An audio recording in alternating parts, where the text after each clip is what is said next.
పిచ్చోడి చేతిలో రాయి అనేటటువంటి పదానికి ఖచ్చితమైనటువంటి అర్థం ఏంటి అన్నది అందరికీ తెలిసిందే. కిమ్ చేతిలో పవర్ అనేటువంటిది. ఉత్తర కొరియా అధ్యక్షుడు కిమ్ ఏ క్షణంలో ఏం చేస్తాడో తెలీదు. తన దగ్గర న్యూక్లియర్ బాంబ్స్ ఉన్నాయి అంటాడు.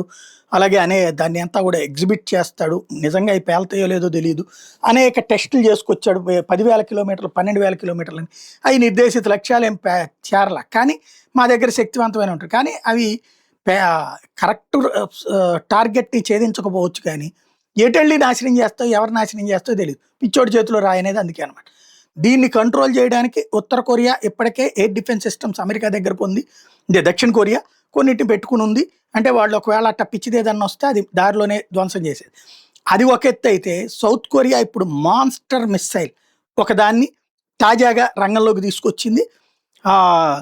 హ్యూ హ్యూమ్నో 5 అట్లాగే ఇది 36 టన్నుల బాంబు అనమాట, మిస్సైల్ అనమాట. ఇది బంకర్ బస్టర్ బాంబు. మనం గనక ఆపరేషన్ సింధూర్ దాని పేరేంటి బాలాకోట్ సందర్భంలో లోపల ఉన్నటువంటిది. అట్లాగే మొన్న ఆపరేషన్ సింధూర్లో కూడా కైరానా హిల్స్ లోపల దాకా వెళ్ళి పేల్చి వదిలిపెట్టాం అట్లాంటిది. అలాగే ఇరాన్ మీదనే మొన్న అమెరికా వేసినటువంటి తరహాదనమాట.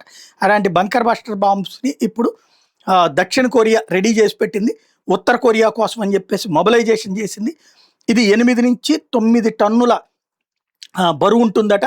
అలాగే ఏదైతే దాదాపు 600 కిలోమీటర్ల దూరంలో ఉన్నటువంటి లక్ష్యాన్ని ధ్వంసం చేస్తుంది. భూమి అడుగునున్నటువంటి పొరల్లో దాకా వెళ్ళి మరి పేలుడు సృష్టిస్తుందట.